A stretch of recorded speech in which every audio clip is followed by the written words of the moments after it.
Joining me now is one of the stars of Good Girls. She is on this program currently in season 4 that airs Sunday nights at 10 p.m. Eastern on NBC.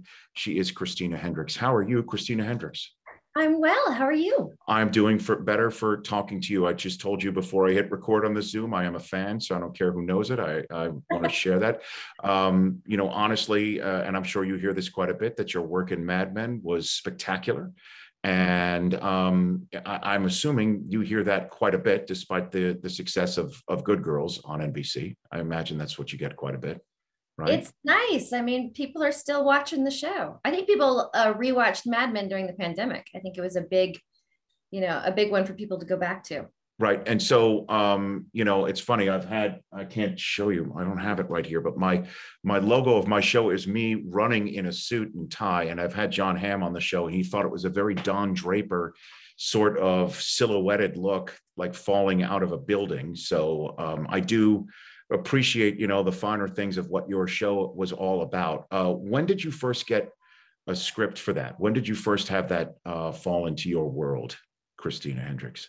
It was pilot season, and for those who don't know what pilot season is, it's when all of us actors rush out trying desperately to get a job for that season. And it used to be that you would sort of cast all the new shows at once. It's changed over the years. Now there's different seasons and streaming and all that, so it's changed. But it used to be, if you don't get a job in this 2 months, you're not going to work for the rest of the year. So it's a lot of pressure at this time of year, and it was one of many scripts that got sent to the house, and so many of the scripts that you read are similar. You think, oh, there's that medical one, there's this one stood out. Everyone was talking about, oh, did you read this period piece? It's so interesting, it's so different, it's so smart. And so I just went and auditioned like all my other auditions, and I think I just wanted it really, really badly. Well, the pilot,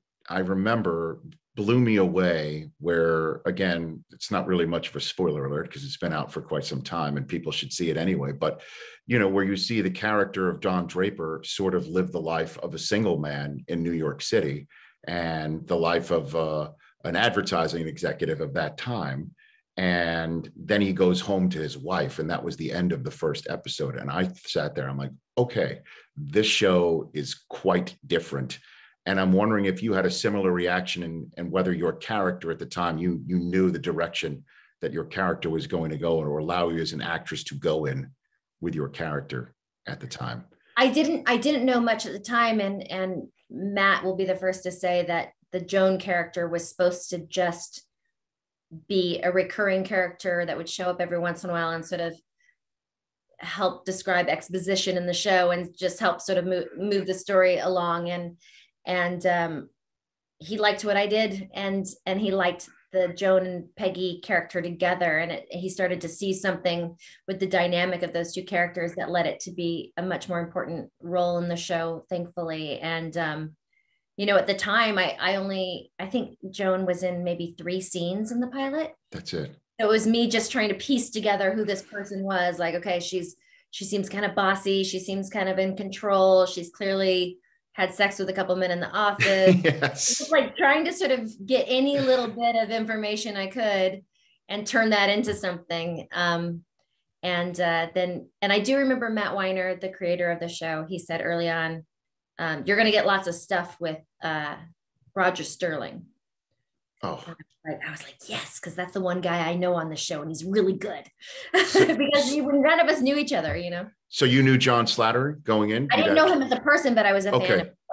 Okay, yeah, because that, to me, his character was like cotton candy every time he showed up. Like, the scene was that much better when his character showed up on it, because he was laugh out loud funny, and then the way you all guys all played together was phenomenal. I just loved everything about his character. It's interesting that you were drawn as well to John does one thing that John does that I love so much is that so many times you could watch a show and a character will say something funny, and it's because the writer wrote something really funny. Right. But John always played it that he knew Roger knew it was funny. Right. It was like Roger has a really great sense of humor. Roger tells these great jokes. It's obviously Matt Weiner, you know, in an office somewhere writing these very clever things. But John always played it that it was so personal and that he was cracking himself up. And I think that was so charming. I have Christina Hendricks here on the Rich Eisen Show. I met John Slattery on a plane once, and I'm outside of what I'm doing right here, the host of NFL Network, and he was a Giants fan, and he was kind of, we kind of hit it off on the flight. Do you have any sports team, or did you grow up anywhere where you were following sports, play sports in any way, shape, or form? Christina, do you have any connection to that? New York City Ballet counts? Yes. New York City Ballet. I can imagine that was a very competitive, and I imagine it was a very competitive, cutthroat, winning environment. I imagine that must have been. I don't know a lot about sports. I didn't grow up in a sports family. I grew up with sci-fi nerds as a brother and a dad. So I grew up on Cosmos and Star Trek. So you knew in a different way. So you knew more about Carl Sagan than Carl Lewis, is basically what you're saying. Exactly right. Star Trek. So what's your favorite Star Trek episode then? What's your favorite one of those? Do you remember that or no? I don't remember. I remember always enjoying when they went to a planet, when they got off the spaceship, and it was like some sad paper mache rock. You know, and I was always like, oh, thank God they're off that. I love that. So you that's the way you grew up. Fantastic. Yeah. So tell me about Good Girls. What attracted you to this project, Christina, at all? It was, a big decision to choose a new series to go on to after Mad Men. I took, a break and did some films and did guest spots on other things, but I wanted to make sure I was really, really intrigued by something before I signed on to what could be, quite some time. And I just loved that it was drama and comedy at the same time, and that it was weird and quirky and what seemed like real kind of dialogue between people. And it just felt very modern and fresh. And I thought I could do this for a while. I think I could contribute something here. Well, season 4. So you have been doing it for a while. I mean, it's kind of rare to have now 2 shows that have a nice run in this day and age, certainly when there's so many different things that you can watch. That's pretty cool. There's so much content out there and so much good stuff. And I do think we found our place in the world, in our quirky, groovy little spot. And yeah, before Mad Men, I was on series that only went 1 season. So this is... You're on a roll. You're on a roll, basically, is what you're saying. You're on a roll. Well, before I let you go, on my show, we have something called Celebrity True or False, where I have some facts that are out there on your Wikipedia, IMDb pages and things like that, that I need you to, if you don't mind, confirm as to whether true or false. Yes, clarify. All right, so your Celebrity True or False with Christina Hendricks. You tell me if this is true or false. For the Academy Award-winning movie American Beauty, your hand appears in the movie poster holding the rose. Is that true or false? True. What's the deal behind that then?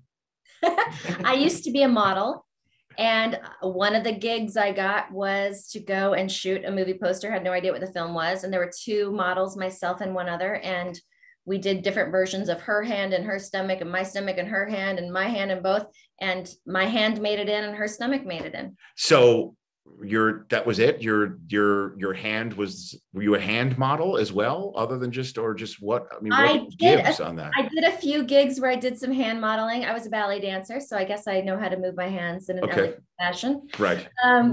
It was just a plain old gig. I probably got paid $100 or something. I was just thrilled to have a job. Didn't know what American Beauty was going to be, and then finally saw it, and I was like, hey, that's my hand.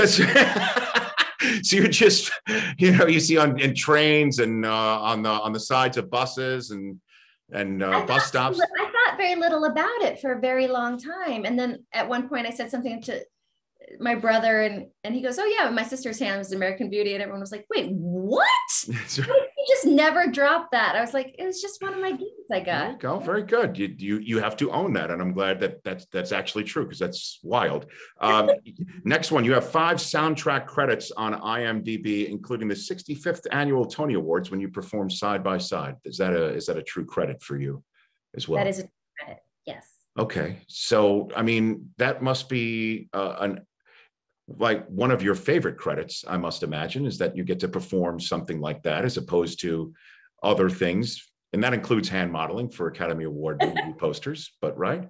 It was when I mean, I grew up doing musical theater in a small town, and I grew up studying ballet. And so to do a Sondheim show at Lincoln Center and then get to perform at the Tonys, I mean, I'm getting chills just thinking about it. That's cool. Probably one of my proudest moments. Okay.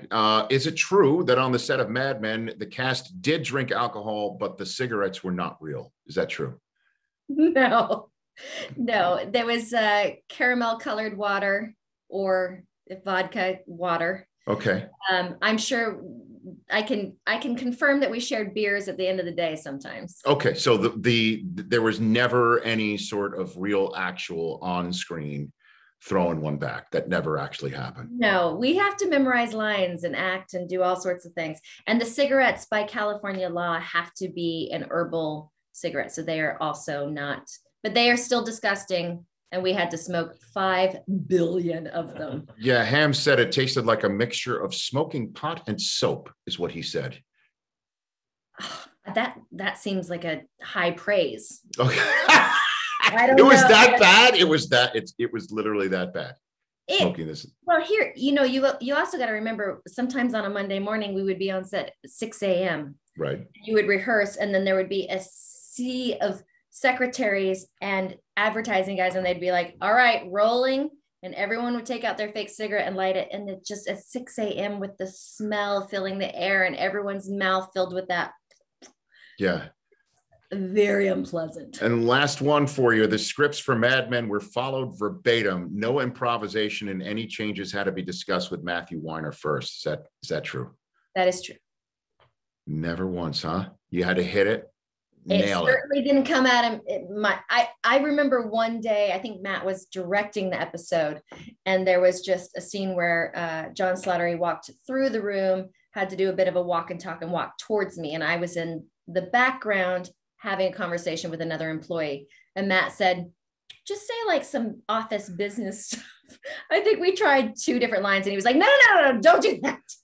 Please don't do that. So even our background ad libs didn't make it in. Damn. Okay. Well, look, it all worked out. And I just think it's really neat to, have met you and to find out that, you have a similarity to your character in the fact that you made something of your opportunity, that it was supposed to just be sort of like a character here and there. And she became such an integral, phenomenal character in the show that earned you multiple Emmy nominations. So congratulations on that, and also on Good Girls.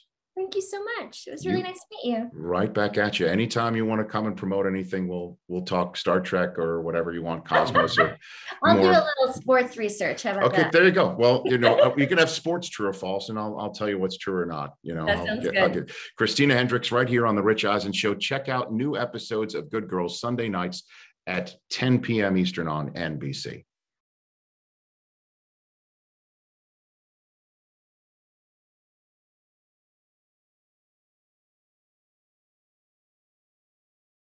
Hey, you watched all the way to the end. Thanks for that. Watch more right here.